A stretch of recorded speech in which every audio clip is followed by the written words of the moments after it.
ഞാനൊരു 10 കാര്യങ്ങൾ എണ്ണി പറയാം എന്ന് വിചാരിക്കുകയാണ്. ആ 10 കാര്യങ്ങൾ ഈ കൊല്ലം ജീവിതത്തിൽ കൊണ്ടുവരാൻ നമ്മൾ തീരുമാനിച്ചാൽ ഈ ലോകത്തെ ഏറ്റവും നല്ല മനുഷ്യന്മാർ നമ്മളായിരിക്കും. വളരെ ചെറിയ 10 കാര്യങ്ങൾ ഇങ്ങനെ എണ്ണി പറഞ്ഞാൽ ആ വേഗം കൽബിക്ക് കയറുക. അതുകൊണ്ടാണ് ഞാൻ 10 എണ്ണി പറഞ്ഞത്. 11ാമത്തെ ഇല്ലായിട്ടോ 9 ആക്കി ചുരുക്കാൻ പറ്റായിട്ടോ അല്ല. 10 എന്ന് പറയുമ്പോൾ നമുക്ക് കൽബിക്ക് വേഗം കയറും. എണ്ണങ്ങൾ കൽബിലേക്ക് വേഗം കയറും, പ്രത്യേകിച്ച് മനുഷ്യന്മാർക്ക്. മറ്റ് ജീവികൾക്ക് എണ്ണം കയറൂല എന്നാണ്. പൂച്ചക്കുട്ടിനോട് നമ്മൾ പറഞ്ഞാൽ എണ്ണം പറഞ്ഞിട്ടൊന്നും കാര്യമില്ല, മൂരിക്കുട്ടിനോട് പറഞ്ഞിട്ട് എണ്ണം പറഞ്ഞിട്ട് കാര്യമില്ല. പക്ഷെ മനുഷ്യൻ്റെ കൽബിലേക്ക് എണ്ണം വേഗത്തിൽ കയറും. അതുകൊണ്ട് ഒരു 10 കാര്യം ജീവിതത്തിൽ കൊണ്ടുവരാൻ കഴിഞ്ഞാൽ ഈ പരിശുദ്ധമായ റമദാനിൽ നമ്മൾ അങ്ങനെ ഒരു തീരുമാനം എടുത്താൽ നമ്മൾ വലിയ നേട്ടമുള്ള ആൾക്കാരാവും. 1, ബിസ്മി ദായിമാക്കുക. എപ്പോഴും ബിസ്മിയല്ല, എല്ലാ കാര്യത്തിനും ബിസ്മിയല്ല. നല്ലതായ ഹൈറായ മുഴുവൻ കാര്യങ്ങൾക്കും, ഫറലോ സുന്നത്തോ ഹലാലോ ആയ മുഴുവൻ കാര്യങ്ങൾക്കും ബിസ്മി എന്ന പതിവുണ്ടാക്കുക. ബിസ്മി അല്ലാതെ തുടങ്ങൽ ശറഅക്കപ്പെട്ട കാര്യമുണ്ട്, അതിന് പിന്നെ ബിസ്മി വേണ്ട. അപ്പൊ ദുആ തുടങ്ങേണ്ടത് അൽഹംദുലില്ലാഹി റബ്ബിൽ ആലമീൻ എന്നാണ്, അത് പിന്നെ അങ്ങനെ തന്നെ ആയിക്കോട്ടെ. ഖുത്ബ തുടങ്ങേണ്ടത് അൽഹംദുലില്ലാഹ് എന്നാണ്, അതങ്ങനെ തന്നെ ആയിക്കോട്ടെ. ബിസ്മി അല്ലാതെ നിസ്കാരം തുടങ്ങേണ്ടത് അല്ലാഹു അക്ബർ എന്നാണ്. ഇങ്ങനെ ബിസ്മി അല്ലാതെ ശറഅക്കപ്പെട്ട കാര്യങ്ങളുണ്ട്, അതങ്ങനെ തന്നെ. അതൊഴിച്ച് ബാക്കിയുള്ള എല്ലാ കാര്യങ്ങൾക്കും ബിസ്മി ചൊല്ലാൻ വേണ്ടി തീരുമാനിച്ചാൽ ജീവിതത്തിൽ വലിയ മാറ്റം ഉണ്ടാവും. കുല്ലു അംരിൻ ദീബാലില്ലാ യുബ്ദഉ ബിസ്മില്ലാഹി ഫഹുവ അബ്തറു ശഫീഉനാ റസൂലുള്ളാഹി. ഏത് നന്മയുള്ള കാര്യവും ഒരാൾ ബിസ്മി കൊണ്ട് തുടങ്ങിയാൽ അത് ഖൈറുള്ളതായി തീരുമെന്നാണ്, ബറക്കത്തുള്ളതായി തീരുമെന്നാണ്. ബിസ്മി ചൊല്ലുന്ന ഏത് കാര്യത്തിനും ബറക്കത്തുണ്ടാവും. അപ്പൊ എല്ലാ കാര്യങ്ങളും ബിസ്മി ചൊല്ലുക എന്ന് നമ്മുടെ ഒരു പതിവാക്കി കൊണ്ടുവരാം. ഞാൻ അതിങ്ങനെ പറയുമ്പോൾ തോന്നും അതൊക്കെ ഇപ്പൊ ചെയ്യലുണ്ട് എന്ന്, സംഗതി ഉണ്ടാവില്ല. നമ്മൾ പ്രധാനപ്പെട്ട ചില വിഷയങ്ങൾക്ക് ബിസ്മി ചൊല്ലലുണ്ട് എന്നുള്ളത് ശരിയാണ്. ഉദാഹരണം, ഭക്ഷണം കഴിക്കുമ്പോൾ നമുക്ക് ശീലം, ആദത്തിന്റെ ഭാഗമായതും ഇബാദത്തിന്റെ ഭാഗമായതുമായിട്ടുള്ള കാര്യങ്ങൾ ജീവിതത്തിലുണ്ട്. ശീലമായി വന്ന ചില കാര്യങ്ങളുണ്ട്, നമ്മൾ കരുതി കൂട്ടി ചെയ്യുന്ന ചില കാര്യങ്ങളുണ്ട്. ഒരു കാര്യം കുറെ കാലം കരുതി കൂട്ടി ചെയ്താൽ പിന്നീട് അത് ശീലമാവും. ഉദാഹരണം പറയുകയാണെങ്കിൽ, നമ്മളൊക്കെ മിക്കവാറും ആദ്യം നിസ്കരിച്ചിട്ടുണ്ടാകുക ഒരു മഗ്‌രിബ് നിസ്കാരം, ഉമ്മാൻ്റെ ഒപ്പയിക്കാരം നിസ്കരിച്ചിട്ടുണ്ടാകുക. ഒരു മഗ്‌രിബ് നിസ്കാരം ഉമ്മാൻ്റെ ഒപ്പം ഒന്നുണ്ടാക്കിയിട്ട് ഇങ്ങനെ ഉമ്മാൻ്റെ അടുത്ത് നിന്നിട്ട് അങ്ങനെ നമ്മളൊരു മഗ്‌രിബിയാണ് നമ്മൾ മിക്കവാറും ആൾക്കാരൊക്കെ ആദ്യം നിസ്കരിച്ചിട്ടുണ്ടാകുക. അങ്ങനെ ഉമ്മ ആ മഗ്‌രിബ് നിസ്കാരം കഴിഞ്ഞ് സലാം വീട്ടിയേക്കിന് അസ്തഗ്ഫിറുല്ലാഹൽ അദീം അസ്തഗ്ഫിറുല്ലാഹൽ അദീം അസ്തഗ്ഫിറുല്ലാഹൽ അദീം എന്ന് 3 വട്ടം പറഞ്ഞു. അങ്ങനെ നമ്മളും പറഞ്ഞു. അങ്ങനെ നമുക്കത് പതിവായി, ശീലായി. ഇപ്പം നമ്മൾ നിസ്കാരം കഴിഞ്ഞ് സലാം വീട്ടിയാൽ അസ്തഗ്ഫിറുല്ലാഹൽ അദീം 3 വട്ടം അറിയാതാണ് പറയും. ഇങ്ങനെ നമ്മൾ അറിയാതെ ജീവിതത്തിൽ പറയുന്നതാണ് ശീലങ്ങൾ എന്ന് പറയുന്നത്. അങ്ങനെ ആവണം, അത് വേണ്ട തന്നെയാണ്. ലാ ഇലാഹ ഇല്ലല്ലാഹ് ശീലായാൽ ഒരാൾ മരിക്കുമ്പോൾ ചൊല്ലുന്നതാണ്. ശരിക്ക് മരിക്കുമ്പോൾ ലാ ഇലാഹ ഇല്ലല്ലാഹ് ചൊല്ലണമെന്ന് ഒരാൾ നേരത്തെ തീരുമാനിച്ചതുകൊണ്ട് കഴിയൊന്നുമില്ല. മരിക്കുമ്പോൾ ലാ ഇലാഹ ഇല്ലല്ലാഹ് എന്ന് ചൊല്ലണമെങ്കിൽ ഒരാൾക്ക് എന്തുണ്ടാവുമ്പോഴും ലാ ഇലാഹ ഇല്ലല്ലാഹ് എന്ന് ചൊല്ലുന്ന ഒരു ശീലം വന്നു ചേരണം. കാരണം മരണത്തിൻ്റെ നേരം എന്ന് പറഞ്ഞത് ഹൈറാനിയത്താണ്, പേടിയുള്ള രംഗമാണ്. ആ സമയത്ത് ഒരാൾക്ക് ആലോചിച്ചൊരു കാര്യം ചെയ്യാനൊന്നും പറ്റൂല. ആലോചനയില്ലാതെ ചെയ്യുന്ന കാര്യം, പറയുന്ന കാര്യം ലാ ഇലാഹ ഇല്ലല്ലാഹ് ആണെങ്കിൽ അപ്പം അത് അറിയാതെ പറഞ്ഞു പോവുകയാണ് ചെയ്യുന്നത്. അതിന് അറിഞ്ഞ് ധാരാളം പറയണം, അപ്പോൾ അറിയാതെ ലാ ഇലാഹ ഇല്ലല്ലാഹ് വന്നു തുടങ്ങും. അങ്ങനെയാണ്. അപ്പൊ ശീലമാവുക എന്നത് നല്ലതാണ്. ഇപ്പൊ മഗ്‌ഫിറത്തിന്റെ 10 ദിവസമാണ് നമ്മൾ പോണത്. പടച്ചോനെ എനിക്ക് പുറത്തു തരണേ അല്ലാഹ് മനസ്സറിഞ്ഞ് പറയേണ്ടതാണ്. പക്ഷേ നിസ്കാരം കഴിഞ്ഞ് സലാം വീട്ടിയിട്ടുള്ള 3 അസ്തഗ്ഫിറുല്ലാഹ് മനസ്സറിഞ്ഞിട്ടല്ലേ നമ്മൾ പലപ്പോഴും പറയാം. അതിങ്ങനെ ചിലപ്പോൾ നമ്മൾ തന്നെ അറിഞ്ഞിട്ടുണ്ടാവില്ല അത് പറഞ്ഞത്. അങ്ങനെ ഉണ്ട് ഉമ്മാൻ്റെ ഒപ്പം അന്ന് പറഞ്ഞത്, അങ്ങനെ നമ്മളങ്ങനെ പറഞ്ഞു പോകുന്നു എന്ന ആദത്തിൻ്റെ ഭാഗമായി വരേണ്ടതാണ്. പക്ഷെ അത് മാത്രം പോരാ, നമ്മുടെ ഇബാദത്തിൻ്റെ ഭാഗമായിട്ട് വരണമെങ്കിൽ ചില ശ്രദ്ധകൾ അനിവാര്യം ഉണ്ടായാൽ മാത്രം, നമ്മുടെ കൂടെ ഉണ്ടായാൽ മാത്രമാണ് വരിക. അപ്പൊ അതിലൊന്ന് ബിസ്മി ദായിമാക്കുക എന്നതാണ്. എല്ലാ കാര്യങ്ങൾക്കും ബിസ്മി അല്ല. ബിസ്മി ചുരുക്കിയിട്ടും ചെല്ലാൻ പറ്റും, നീട്ടിയിട്ടും ചെല്ലാൻ പറ്റും. ബിസ്മി നീട്ടി ചെല്ലുകയാണെങ്കിൽ ബിസ്മില്ലാഹിർ റഹ്മാനിർ റഹീം എന്ന് മുഴുവൻ ചെല്ലാം. ചുരുക്കി ചെല്ലുമ്പോൾ ബിസ്മില്ലാ എന്ന് മാത്രം ചെല്ലാം. ഹദീസിൽ ചുരുക്കി ചൊല്ലിയിട്ടുണ്ട് എന്നാണ് മനസ്സിലാകുന്നത്. കുല്ലു അംരിൻ ദീ ബാലില്ലാ യുബ്ദഉ ബിസ്മില്ലാഹി ഫഹുവ അബ്തറു. പിന്നെ ഞാൻ ചുരുക്കി ചൊല്ലിയത് നീട്ടിച്ചൊല്ലാൻ വേണ്ടിയുള്ള പ്രചോദനമാണ് എന്ന് വെക്കുകയാണെങ്കിൽ നീട്ടിയിട്ട് ചെല്ലാം, ഇനി അല്ലെങ്കിൽ ചുരുക്കിയിട്ടും ചെല്ലാൻ പറ്റും. മറ്റൊരാൾക്ക് വേണ്ടി ബിസ്മില്ലാണെങ്കിൽ അയാൾ കേൾക്കുന്ന രൂപത്തിൽ ചൊല്ലണം. ഉമ്മ കുട്ടിക്ക് വേണ്ടി ബിസ്മില്ലാണ്, അല്ലെങ്കിൽ വാപ്പ സുഖമില്ലാതെ കിടക്കുമ്പോൾ ഭക്ഷണം കൊടുത്തപ്പോൾ വാപ്പാക്ക് വേണ്ടി ബിസ്മില്ലാണ്, എന്നാൽ അത് വാപ്പ കേൾക്കുന്ന തരത്തിൽ ചൊല്ലണം. കുട്ടിക്ക് വേണ്ടി ബിസ്മില്ലാണെങ്കിൽ കുട്ടി കേൾക്കുന്ന തരത്തിൽ ചൊല്ലണം. മറ്റൊരാൾക്ക് വേണ്ടി ചൊല്ലുമ്പോൾ അയാൾ കേൾക്കുന്ന തരത്തിൽ ചൊല്ലണം. അപ്പം ഞാൻ പറയുന്ന ഒന്നാമത്തെ കാര്യം ബിസ്മി ദായിമാക്കുക. എല്ലാ കാര്യങ്ങൾക്കും ബിസ്മി ചൊല്ലുന്ന ഒരു ശീലം നമ്മൾ ജീവിതത്തിൽ കൊണ്ടുവരണം. രണ്ടാമത്തെ കാര്യം, പ്രധാനപ്പെട്ട എല്ലാ വിഷയങ്ങൾക്കും ഒളു ചെയ്യുക, ഒളു ഉണ്ടാക്കുക. എല്ലാ പ്രധാനപ്പെട്ട വിഷയത്തിനും. പ്രധാനപ്പെട്ട വിഷയം എന്ന് പറഞ്ഞാൽ നമ്മൾ കരുതി ചെയ്യുന്ന എല്ലാ വിഷയങ്ങളും, അത് ദുന്യവിയായ കാര്യമാണെങ്കിലും ഉഹ്റവിയായ, ഇപ്പോൾ വയലറിയാം, ഒളുവോടുകൂടെ വയലറിയാം. അങ്ങനെ ഓരോ കാര്യവും, കച്ചവടത്തിന് പോകുകയാണ് ഒളുവോടുകൂടെ പോവുക, കല്യാണ നിശ്ചയത്തിന് പോവുകയാണ് ഒളുവോടുകൂടെ പോവുക, നിക്കാഹിന് പോവുകയാണ് ഒളുവോടുകൂടെ പോവുക. നിക്കാഹിന് പുതിയാപ്പിളാർ ഇറങ്ങുമ്പോൾ ഒതൊക്കെ ഉണ്ടാക്കി ഇറങ്ങുകയൊക്കെ ചെയ്യും. കഴിഞ്ഞിട്ട് അങ്ങോട്ടന്നെ കാര്യം കണ്ട് ഒതു മുറിച്ചുകൊണ്ട് വരും. അങ്ങനെ കുഴപ്പമൊന്നുമില്ല, പിന്നെ ഒരു ഒന്നും കൂടി ഉണ്ടാക്കിയിട്ട് വന്നാൽ മതി എന്ന് മാത്രം. അപ്പം എല്ലാ നല്ല കാര്യങ്ങൾക്കും, ദുന്യവിയാവട്ടെ ഉഹ്റവിയാവട്ടെ, എല്ലാ നല്ല കാര്യങ്ങൾക്കും ബിസ്മില്ല. ഓട്ടോറിക്ഷയിട്ട് അങ്ങാടിയിൽ ഓടുന്ന ആളാണ്, രാവിലെ ഓട്ടോറിക്ഷ എടുത്തുങ്ങാണ്ട് ഇറങ്ങുമ്പോൾ ഒരു ബിസ്മിയാണ്ട് കണ്ടിറങ്ങാം.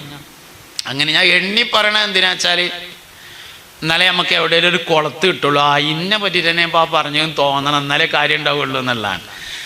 ഇപ്പം ആരെ പറ്റിയിട്ടോ പറയുന്നുണ്ടെന്ന് തോന്നിയിട്ടൊരു പ്രയോജനം ഉണ്ടാവില്ല. എനിക്ക് ഇന്നെ പറ്റിയാന്ന് തോന്നണം, നിങ്ങൾക്ക് നിങ്ങളെ പറ്റിയാന്ന് തോന്നണം, അപ്പോഴാണ് ഈ പറഞ്ഞുകൊണ്ടൊരു കാര്യം ഉണ്ടാവുക. അതുകൊണ്ടാണ് ഇപ്പോൾ രാവിലെ പീടി ഉറക്കാൻ പോവുകയാണെങ്കിൽ ഒളുവോടുകൂടെ പോയിട്ട് പീടി ഉറക്കുക. അല്ലെങ്കിൽ നമ്മൾ ഒരു ഓഫീസിൽ ജോലിക്ക് പോവുകയാണ് ഒളുവോടുകൂടെ പോവുക. രാവിലെ മദ്രസക്ക് പോവുകയാണ് ഒളുവോടുകൂടെ പോവുക. സ്കൂൾക്ക് പോവുകയാണ് ഒളുവോടുകൂടെ പോവുക. അങ്ങനെ എല്ലാ വിഷയങ്ങളും ഇങ്ങനെ ഓരോന്ന് മരം മുറിക്കാൻ പോവുകയാണ് നമ്മൾ ഒളുവോടുകൂടെ പോവുക. മീൻ കച്ചവടത്തിന് പോവുകയാണ് ഒളുവോടുകൂടെ പോവുക. അല്ലെങ്കിൽ പടവിന് പോവുകയാണ് ഒളുവോടുകൂടെ പോവുക. തേപ്പിന് പോവുകയാണ് പെയിൻ്റ് അടിക്കാൻ പോവുകയാണ് ഒളുവോടുകൂടെ പോവുക. അങ്ങനെ അങ്ങനെ ഓരോരുത്തരും അവനാനിലേക്ക് ബന്ധപ്പെടുത്തുക. നമ്മളെന്താ ചെയ്യുന്നത് അത് ഒളുവോടുകൂടെ ചെയ്യാം. എന്തായാലും നമ്മൾ നിലവിൽ ചെയ്തിരിക്കുന്നതിനേക്കാൾ പുരോഗതി ഒളുവോടുകൂടെ ചെയ്യുന്നതിനുണ്ടാവും. തുഹറ്, ശുദ്ധി വളരെ പ്രധാനപ്പെട്ട കാര്യമാണ്. അങ്ങനെ നമ്മൾ ചെയ്ത് ചെയ്ത് അവസാനം എപ്പോഴും ഒളുവുള്ള ആളുകളായിട്ട് മാറണം. ആദ്യം നമ്മൾ തുടങ്ങേണ്ടത് എങ്ങനെയാ വെച്ചാൽ, പ്രധാന വിഷയങ്ങൾക്കൊക്കെ ഒളുണ്ടാക്കി തുടങ്ങുക. അങ്ങനെ തുടങ്ങി പിന്നെ എല്ലാത്തിനും ഒളു ആവുമ്പോൾ നമുക്ക് സ്ഥിരമായ ഒളുള്ള അവസ്ഥയിലേക്ക് വരും. അങ്ങനെ നമ്മൾ എവിടേക്കെത്തണം വെച്ചാൽ, ആവശ്യങ്ങൾക്ക് ഒളുണ്ടാക്കുക എന്നുള്ളിടത്തുനിന്ന് പോയിട്ട് മുറിഞ്ഞ അപ്പം ഒളുണ്ടാക്കുക എന്നുള്ള അവസ്ഥയിലേക്ക് എത്തണം. അതിനാണ് ഒളു ദായിമാവുക എന്ന് പറഞ്ഞത്. എന്താ ഗുണം? ഒളുവോടുകൂടെ മരിക്കാൻ പറ്റും. ഒളുവോടുകൂടെ മരിക്കുക എന്നുള്ളത് വളരെ പ്രധാനപ്പെട്ട കാര്യം തന്നെയാണ്. ഉറങ്ങുമ്പോൾ ഒളുണ്ടാക്കിയാൽ ഉറങ്ങുന്നവൻ്റെ ഒളു ഉറക്കത്തിൽ മുറിയില്ലെന്നും ഉണർച്ചയിലാണ് മുറിയുന്നത് എന്നാണ്. ഇനി പറയാനുള്ള മൂന്നാമത്തെ കാര്യം അതാണ്.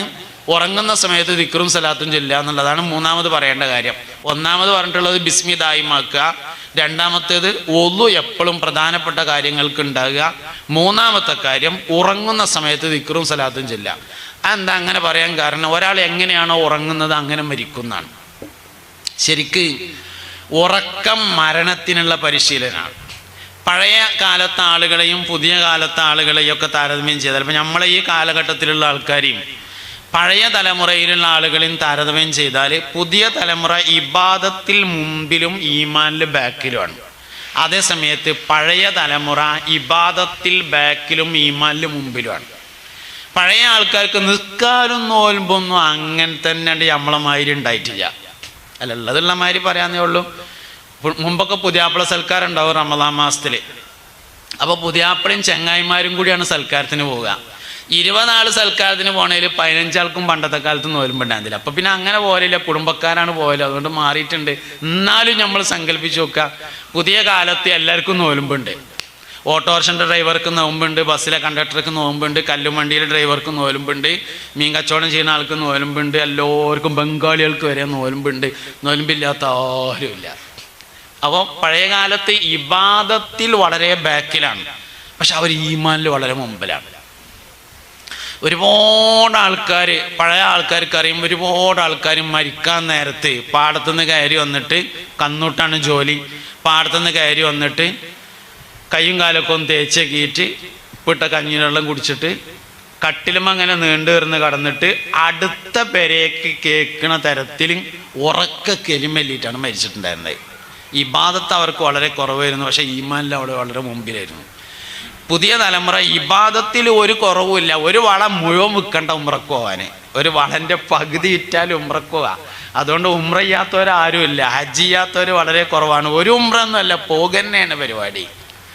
സ്വതക്ക കൊടുക്കാത്തവർ വളരെ കുറവാണ്, നമസ്കരിക്കാത്തവർ വളരെ കുറവാണ്, ജുമാക്ക് പോകാത്തവർ വളരെ കുറവാണ്, നോൽമ്പൊരുക്കാത്തവർ വളരെ കുറവാണ്. പക്ഷെ ഒരുപാട് ആൾക്കാർ മരിക്കണേ നമ്മൾ കണ്ടിട്ടുണ്ട്. എത്ര ആളുകൾ കെലിമ ചൊല്ലി മരിച്ചു എന്ന് ചോദിച്ചാൽ ആലോചിച്ചിട്ട് പറയാമെന്ന് പറയേണ്ടി വരും. അതിന് മറുപടി പറയാൻ കിട്ടൂല, കുറച്ച് പ്രയാസം ഉണ്ടാവും. ഈമാനിലാണ് ബാക്കിലായത്, ഇബാദത്തിൽ നമ്മൾ മുമ്പിലെത്തിയിട്ടുണ്ട്. അപ്പൊ പഴയ തലമുറയെയും പുതിയ തലമുറയും താരതമ്യം ചെയ്യുമ്പോൾ ഈമാനിൽ അവർ മുൻപന്തിയിലാ നിൽക്കുന്നത് കാണാം. എന്തുകൊണ്ട്? അതിന്റെ കാരണം എന്താണെന്ന് ചോദിച്ചു കഴിഞ്ഞാൽ, ഒന്നുമില്ലെങ്കിലും വൈകുന്നേരം വന്നാൽ കയ്യും കാലൊക്കെ നല്ലോണം തേച്ചക്കിയിട്ട് ചിലപ്പോൾ ലോറും അസറും മഗ്‌രിബ് ഇശയൊക്കെ കൂടി ഒന്നിച്ച് നമസ്കരിക്കും. പഴയ ഇനിയിപ്പം നാളെ മുതൽ അങ്ങനെ ആക്കാൻ തീരുമാനിക്കാനല്ല കേട്ടോ, മുമ്പ് അങ്ങനെ ആയിരുന്നു എന്ന് പറഞ്ഞതാണ്. ലോറും അസറും മഗ്‌രിബൊക്കെ കൂടി ഒന്നിച്ചാണ് നിസ്കരിച്ചിട്ട് കയ്യും കാലൊക്കെ ഒന്ന് ഉഷാറായി തേച്ചേകി ഇശാ മഗ്‌രിബിൻ്റെ ഇടയിൽ മരിച്ചവർക്കൊക്കെ യാസീനോ തോർന്ന് ഹദ്ദാദ് റാത്തീബൊക്കെ ചൊല്ലി ഇശാ നിസ്കരിച്ച്, ഇശാ നിസ്കാരം കഴിഞ്ഞ് ഭക്ഷണമൊക്കെ കഴിച്ച് മൂത്രമൊഴിച്ച് ഒന്നും കൂടി ഒതുണ്ടാക്കി കടക്കാൻ ചെന്നാൽ ദിക്റും സലാത്തൊക്കെ ചൊല്ലിയിട്ട് വളരെ മനോഹരമായി അവർ ഉറങ്ങുമായിരുന്നു എന്നതാണ് ഈമാനോടുകൂടെ മരിച്ചതിൻ്റെ കാരണം. എങ്ങനെയാണോ ഉറങ്ങുന്നത് അങ്ങനെ മരിക്കും. കാരണം നമ്മൾ ജീവിതത്തിൽ ഏറ്റവും കൂടുതൽ പരിശീലിക്കുന്നത് ഉറങ്ങാനാണ്. 40 വയസ്സ് വരെ ജീവിച്ചാൽ 20 കൊല്ലം രാത്രിയാണ്. അതിൽ മിക്കവാറൊക്കെ നമ്മൾ ഉറങ്ങിക്കാറ്. അതിൻ്റെ പുറമെ റമദാൻ മാസത്തിൽ പകലിൽ ഉറങ്ങേണ്ട, അല്ലാത്തപ്പോഴും പകലിൽ ഉറങ്ങേണ്ടത്. അപ്പോൾ ജീവിതത്തിൻ്റെ ഭൂരിഭാഗ സമയം നമ്മൾ ചെയ്യുന്നത് ഉറക്കാണ്. ജീവിതത്തിൽ ഏറ്റവും കൂടുതൽ ചെയ്യുന്ന എന്താണോ അത് മരിക്കുമ്പോൾ ചെയ്യുന്ന. അതുകൊണ്ട് നമ്മൾ ഏറ്റവും കൂടുതൽ പരിശീലനം നേടുന്നത് ഉറങ്ങാനാണ്. അതിനാൽ എങ്ങനെയാണോ ഉറങ്ങുന്നത് അങ്ങനെ മരിക്കും. അതുകൊണ്ട് മൂന്നാമത്തെ കാര്യം, ഉറങ്ങുമ്പോൾ ദിക്റും സലാത്തും ചൊല്ലുക എന്നതാണ്. ഒതുണ്ടാക്കണം ഉറങ്ങുമ്പോൾ. ഉറങ്ങുന്നവന്റെ ഉറക്കത്തിൽ മുറിയൂല, ഉണർച്ചയിലാണ് മുറിയുന്നത്. ഒരാൾ ഉറങ്ങുമ്പോൾ ഒതുണ്ടാക്കി, ആ ഉറക്കത്തിലല്ല. എപ്പോഴാണോ ഉണരുന്നത് അപ്പോൾ മുറിയും, അപ്പം അയക്കുന്ന ഒതുണ്ടാക്കണം. നമ്മൾ മയ്യത്തിന് ഒതുണ്ടാക്കി കൊടുക്കും. മയ്യത്ത് ഒളിപ്പിക്കുമ്പോൾ ഒതുണ്ടാക്കി കൊടുത്താൽ മയ്യത്തിൽ നിന്ന് മലോ മൂത്രോ എന്തേലും വരികയോ ആവറത്ത് തൊടുകയോ എന്തേലും ചെയ്താൽ രണ്ടാമത് ഒതുണ്ടാക്കി കൊടുക്കണ്ട. കാരണം മയ്യത്തിൻ്റെ ഒതു മുറിയില്ല. എന്താ കാരണം? മയ്യത്ത് ഉണരുന്നില്ല എന്നുള്ളതാണ്. ഒരാൾ ഉറങ്ങി, ആ ഉറങ്ങുമ്പോൾ അയാൾക്ക് ഒതുണ്ട്. ഉറക്കത്തിൽ അയാൾക്ക് കീഴ്വായി പോയി, അതുകൊണ്ട് ഒതു മുറിഞ്ഞിട്ടില്ല. കീഴ്വായി പോയിട്ടില്ല, എന്നാലും ഉണരുമ്പോൾ മുറിയും ചെയ്യും. അപ്പോൾ ഉറങ്ങുന്നവന്റെ ഒതു ഉറക്കത്തിലല്ല മുറിയുന്നത്, ഉണർച്ചയിലാണ്. അതുകൊണ്ട് ഉറങ്ങുമ്പോൾ ഒതുണ്ടാക്കിയാൽ ആ ഉറക്കം കഴിയുന്നത് വരെയും അയാൾ ഒളുവിലായിരിക്കും. ആ ഉറക്കത്തിൽ മരണപ്പെട്ടാൽ അയാൾ ഒളുവോടുകൂടെയായിരിക്കും മരിക്കുന്നത്. അതുകൊണ്ട് ഒളുവിനെ ജീവിതത്തിൽ കൊണ്ട് നടക്കുക എന്നുള്ളതാണ് മൂന്നാമത്തെ കാര്യം. നാലാമത്തെ കാര്യം ദിക്റും സ്വലാത്തും കിടക്കുമ്പോൾ ചൊല്ലുക എന്നതാണ്. ഇതുപോലെ ഉറങ്ങുന്നവന്റെ ദിക്ർ ഉറക്കത്തിൽ മുറിയൂല എന്നും ഉണർച്ചയിലാണ് മുറിയുന്നത് എന്നുമാണ്. ഒരാളിങ്ങനെ ഉറങ്ങാൻ കടന്നു, ദിക്ർ ചൊല്ലി അല്ലെങ്കിൽ സ്വലാത്ത് ചൊല്ലിയിട്ട് ഇങ്ങനെ ചൊല്ലി അങ്ങനാണ്ട് ഉറങ്ങി. ആ ഉറക്കത്തിൽ അവൻ ദാക്കിറാണ്. ആ ഉറക്കത്തിലും അവൻ ദാക്കിർ തന്നെയാണ്. അവന്റെ ദിക്ർ മുറിയുന്നത് ഉണർച്ചയിലാണ്. അതുകൊണ്ട് ഉണരുമ്പോൾ അവൻ അയക്കുന്ന ദിക്ർ ചൊല്ലണം. അൽഹംദുലില്ലാഹില്ലദീ അഹ്യാനി ബഅദമാ അമാതനി വഇലൈഹിൻ നുശൂർ എന്നാണ് ഉറങ്ങുമ്പോൾ ചൊല്ലേണ്ട ദിക്ർ എന്ന് പറയുന്നത്. വളരെ ചുരുങ്ങിയ ദിക്റുകൾ. ഒരു ഫാത്തിഹ ഉറങ്ങുമ്പോൾ ചൊല്ലണം. ഒരു ഫാത്തിഹ, ഒരു ഖുൽ ഹുവല്ലാഹു അഹദ്, ഒരു ഖുൽ അഊദു ബിറബ്ബിൽ ഫലഖ്, ഒരു ഖുൽ അഊദു ബിറബ്ബിൻ നാസ് ഓതുക. അത് കയ്യിൽ ഊതുക. തല മുതൽ കാല് വരെ മൊത്തത്തിൽ കൈ എത്തുന്ന എല്ലാ സ്ഥലത്തും ഒന്ന് തടവുക. ഒന്നും കൂടിയും ഖുൽ ഹുവല്ലാഹു അഹദ്, ഖുൽ റബ്ബിൽ ഫലക്ക്, ഖുൽ റബ്ബിൻ നാസ് ഓതുക. കയ്യിലൂതി തല മുതൽ കാല് വരെ തടവുക. ഒരു പ്രാവശ്യം കൂടിയും ഖുൽ ഹുവല്ലാഹു അഹദ്, ഖുൽ റബ്ബിൽ ഫലക്ക്, ഖുൽ റബ്ബിൻ നാസ് തല മുതൽ കാല് വരെ തടവുക. ഒരു ആയത്തുൽ കുർസി ഓതുക. 33 സുബ്ഹാനല്ലയും 33 അൽഹംദുലില്ലയും 34 അല്ലാഹു അക്ബറും ചൊല്ലുക. ബിസ്മി ചൊല്ലിയിട്ട് കിടക്കുക. ലാ ഇലാഹ ഇല്ലല്ലാഹ് എന്ന് ചൊല്ലിയിട്ട് മൊബൈൽമ കളിക്കാതെ ഉറങ്ങുക. ഇങ്ങനെയാണ് ഉറങ്ങണ്ടേ. മൊബൈൽമ കളി കഴിഞ്ഞിട്ട് കിടന്നാൽ മതി. എത്ര നേരം കളി ഉണ്ടെങ്കിലും ആയിക്കോട്ടെ, കുഴപ്പമില്ല. ഒക്കെ കഴിഞ്ഞിട്ട് കിടന്നാൽ മതി. കിടന്നിട്ട് പിന്നെ കളിക്കണ്ട. എന്താ കാരണം? അത് കളിച്ചാണ്ടാണ് മരിച്ചേണ്ടി വരും. അതന്നെ കുഴപ്പം. എങ്ങനെയാണ് ഉറങ്ങുന്നത് അങ്ങനെ മരിക്കും. എങ്ങനെയാണ് ഒരാൾ ഉറങ്ങുന്നത് അങ്ങനെ മരിക്കുമെന്നാണ്. മരണത്തിൻ്റെ പരിശീലനമാണ് ഉറക്കം. ഉറക്കം എന്ന് പറയുന്നത് ചെറിയ മരണമാണ്. മൗത്ത് എന്ന് പറയുന്നത്, നൗം എന്ന് പറയുന്നത് ചെറിയ മരണവും മൗത്ത് എന്ന് പറയുന്നത് വലിയ മരണവുമാണ്. ചെറിയ മരണം വലിയ മരണത്തിൻ്റെ പരിശീലനമാണ്. അതിനാൽ കിടന്നതിന് ശേഷം പിന്നെ ഫോണുമ്മ കളിക്കരുത്. കളി കഴിഞ്ഞിട്ട് കിടന്നാൽ മതി.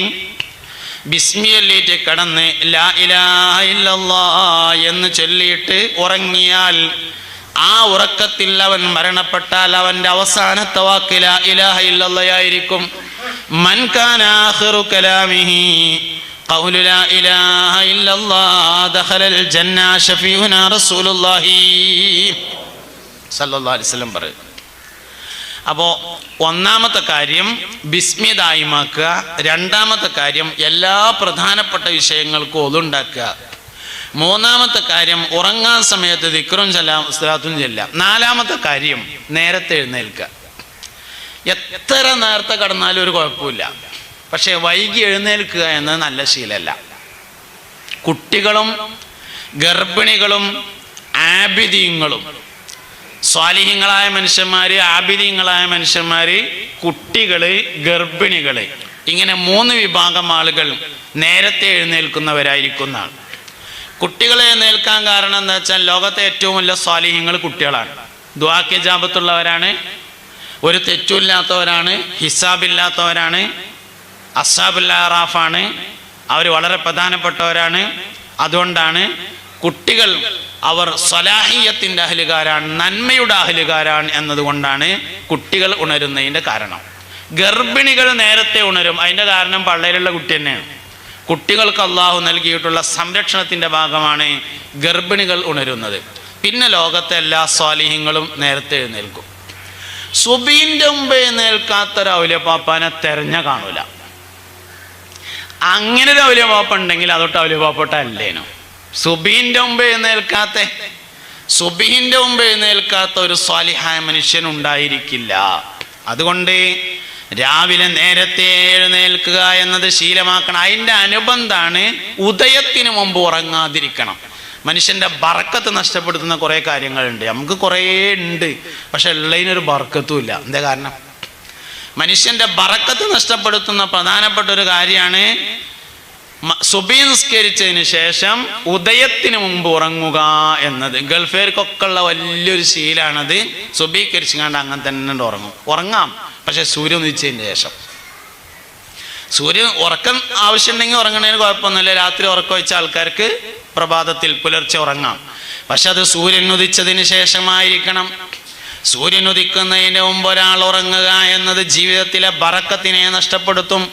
അപ്പൊ രാവിലെ എഴുന്നേൽക്കുക എന്നതിൻ്റെ അനുബന്ധമാണ് സൂര്യൻ ഉദിക്കുന്നതിന് മുമ്പ് ഉറങ്ങാതിരിക്കുക എന്നത്. എത്ര നേരത്തെ ഉറങ്ങിയാലും അത്രയും നല്ലതാണ്, ഒരു കുഴപ്പമില്ല. നമ്മൾ ചെയ്യാൻ എന്താ വെച്ചാൽ വളരെ നേരം വൈകി ഉറങ്ങിയിട്ട് നേരം വൈകി എഴുന്നേൽക്കും ചെയ്യും. ശരിക്കും നേരെ ഓപ്പോസിറ്റാണ് വേണ്ടത്. നേരത്തെ ഉറങ്ങി എത്ര നേരത്തെ എഴുന്നേറ്റാലും ഒരു കുഴപ്പമില്ല. അതുകൊണ്ട് നേരത്തെ എഴുന്നേൽക്കുന്ന ശീലം വ്യക്തിപരമായും കുടുംബപരമായും കൊണ്ടുവരണം. കുടുംബനായിട്ട് എങ്ങനെ കൊണ്ടുവരാന്ന് ചോദിച്ചു കഴിഞ്ഞാൽ, വാപ്പ അല്ലെങ്കിൽ വല്ലിപ്പ നീച്ചാൽ അപ്പ പെരത്തെ എല്ലാ ലൈറ്റും ഓണാക്കുക. അപ്പോൾ പിന്നെ കുട്ടികൾ അങ്ങനെ ഓട്ടോമാറ്റിക്കായിട്ട് നീച്ച് ശീലമായിക്കോളും.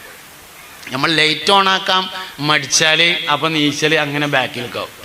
ആ മാസ്റ്റർ സ്വിച്ചാണ് ഇട്ടാൽ മതി, എന്നാൽ എല്ലാ ലൈറ്റാണ് കത്തിക്കോളും. അയിമ്മ പിന്നെ കുറച്ച് കറണ്ടാണ് ചിലവ്, പോയി പണിയൊക്കട്ടെ എന്നൊക്കെ. അല്ലാതെ ഇപ്പം എന്താ രാവിലെ നേരത്തെ എഴുന്നേൽക്കുന്ന ശീലം. വിളിക്കാനൊക്കെ ചിലപ്പം പറ്റിക്കോണമെന്നില്ല, മരക്കളൊക്കെ ആകുമ്പോൾ വിളിക്കലൊക്കെ ബുദ്ധിമുട്ടാവും. ലേറ്റ് ഇട്ടാലും ഇപ്പോൾ തല്ലാൻ വരുമൊന്നുമില്ലല്ലോ, അതുകൊണ്ട് ലേറ്റ് ഇടന്നെ. എല്ലാം തട്ട് രാവിലെ എഴുന്നേൽക്കുന്ന ശീലം വീട്ടിൽ കൊണ്ടുവരിക എന്നുള്ളത് വീട്ടിൽ ബറക്കത്തുണ്ടാവാൻ പ്രധാനപ്പെട്ട കാര്യമാണ്. അപ്പം നേരത്തെ എഴുന്നേൽക്കുക എന്നതാണ്. അഞ്ചാമത്തെ കാര്യം, നമ്മളെ കൊണ്ട് ആർക്കും ഒരു ബുദ്ധിമുട്ടും ഇല്ലാതെ നോക്കുക എന്നുള്ളതാണ്. ലോകത്ത് ആരെക്കൊണ്ടും ആർക്കും ഒരു ബുദ്ധിമുട്ടുണ്ടാകരുത് എന്ന് കരുതിയാലൊന്നും നടക്കൂല. അത് നമ്മൾ കരുതിയിട്ട് കാര്യമില്ലല്ലോ. നമ്മളെ കൊണ്ടൊരു മനുഷ്യന് ഒരു ബുദ്ധിമുട്ടും ഇല്ലാതിരിക്കുക എന്നതാണ്. വാക്കാലോ പ്രവർത്തിയാലോ നമ്മളെ കൊണ്ട് ആർക്കും ഒരു ബുദ്ധിമുട്ടും ഇല്ലാതിരിക്കുക. നമ്മളെ കൊണ്ടൊരാൾക്ക് ബുദ്ധിമുട്ടുണ്ടാകുക എപ്പോഴാണ്? ഒന്ന് ദേഷ്യം വന്നാലാണ്. മനുഷ്യന് 20 അടിസ്ഥാന സ്വഭാവങ്ങളുണ്ട് എന്ന് ഹുജ്ജത്തുൽ ഇസ്ലാം അബൂ ഹാമിദ് അൽ ഗസാലി റളിയല്ലാഹു അൻഹു പറഞ്ഞിട്ടുണ്ട്. 20 അടിസ്ഥാന ഗുണങ്ങൾ മനുഷ്യന്, 20 അടിസ്ഥാന സ്വഭാവങ്ങളുണ്ട്. ആ 20 കാര്യങ്ങളും നല്ല നിലയിലും ഉപയോഗിക്കാൻ പറ്റും, ചീത്ത നിലയിലും ഉപയോഗിക്കാൻ പറ്റും എന്നാണ്. പക്ഷെ നല്ല നിലയിൽ ഉപയോഗിക്കണം. അതിൽപ്പെട്ടതാണ് ദേഷ്യം. ദേഷ്യം ആവശ്യമായി വരുന്ന അപൂർവമായ ചില സന്ദർഭങ്ങളുണ്ട്. അതിനാണ് വൽ ബുഗ്ളു ഫില്ലാ, അള്ളാഹുവിൻ്റെ മാർഗത്തിൽ ദേഷ്യപ്പെടുക എന്ന് പറഞ്ഞത്. ഉദാഹരണമായിട്ടൊരു യുദ്ധം നടക്കാന്ന് വിചാരിക്കുക. ഒരാളെ വെട്ടാൻ പോവുകയാണ്. ഇങ്ങനെ പോയാൽ അപ്പോൾ ആ വെട്ട് നടക്കൂലല്ലോ. അതിൻ്റെ ഒരു ഉഷറൊക്കെ അതിന് വേണം, അപ്പോഴെല്ലാം വെട്ട് നടക്കുള്ളൂ. അപ്പോൾ ദേഷ്യം ചില സമയത്ത് ആവശ്യമുണ്ട്. അതിനാണ് അള്ളാഹുവിൻ്റെ മാർഗത്തിൽ ഇഷ്ടപ്പെടുക, അള്ളാഹുവിൻ്റെ മാർഗത്തിൽ ദേഷ്യപ്പെടുക എന്ന് പറഞ്ഞിട്ടുള്ളത്. പക്ഷെ പലപ്പോഴും നമ്മുടെ ദേഷ്യം അള്ളാഹുവിൻ്റെ മാർഗത്തിലല്ല, ദേഷ്യപ്പെട്ടിട്ട് പിന്നെ അള്ളാഹിൻ്റെ മാർഗത്തിലാണെന്ന് വരുത്തി തീർക്കുകയാണ് ചെയ്യുന്നത്. അതുകൊണ്ട് കാര്യമില്ല. ആദ്യം തന്നെ അങ്ങനെ ആയിരിക്കണം. ഒരിക്കലെയും നബി സല്ലല്ലാഹു അലൈഹി വസല്ലമയുടെ ഹദറത്തിൽ മലമ്പ്രദേശത്ത് താമസിക്കുന്ന ഒരു സ്വഹാബി വന്നു. ഇസ്ലാം സ്വീകരിച്ച ആളാണ്. ആടിനെ നോക്കി മലയുടെ താഴ്വാരത്ത് താമസിച്ചിരുന്ന ഒരാളാണ്. മുത്തുനബിയുടെ ഹദറത്തിൽ വന്ന സദസ്സിൽ കുറേ സമയം ഇരുന്നതിന് ശേഷം പോകാൻ സമയത്ത് അയാൾ നബിതങ്ങളോടൊരു ചോദ്യം ചോദിച്ചു. അള്ളാഹുവിൻ്റെ റസൂലേ, ഇസ്ലാം ദീന് പറഞ്ഞപ്പോൾ എന്താന്ന് ചോദിച്ചു. മുസ്ലിമായ ആൾ തന്നെയാണ്. പിന്നെ എന്താ ചോദ്യം എന്ന് ചോദിച്ചാൽ അതിൻ്റെ മൂപ്പർക്ക് എന്താണ് ഉദ്ദേശം എന്താ വെച്ചാൽ, ഒന്നിങ്ങനെ എപ്പോഴും വരാൻ കഴിയൂല, കുറേ ആടുകളൊക്കെ ഉള്ളതാണ്, നോക്കാരയിൽ ഏൽപ്പിച്ചിട്ട് വേണം പോരണമെങ്കിൽ. അപ്പോൾ അതുകൊണ്ട് ഒന്ന് ആറ്റിക്കുറുക്കിയിട്ട് ഒന്ന് പറഞ്ഞു തരീന്നാണ് ഇപ്പോൾ ആ ചോദ്യത്തിൻ്റെ ഉത്തരം. പിന്നെ വേറെ ഒന്നുമുണ്ട്, നാട്ടിൽ ചെന്നിട്ട് ആൾക്കാർക്ക് പറഞ്ഞു കൊടുക്കാൻ പറ്റുന്ന രൂപത്തിൽ ഇസ്ലാം ദീനിനൊന്ന് പരിചയപ്പെടുത്തി തരണം എന്നാണ് ചോദ്യം. നബി സല്ലല്ലാഹു അലൈഹി വസല്ലം തങ്ങൾ അതിന് മറുപടി പറഞ്ഞു, അദ്ദീനു ഹുസ്നുൽ ഖുലുഖ്, ഇസ്ലാം ദീൻ പറഞ്ഞാൽ സൽസ്വഭാവമാണ് എന്ന് പറഞ്ഞു.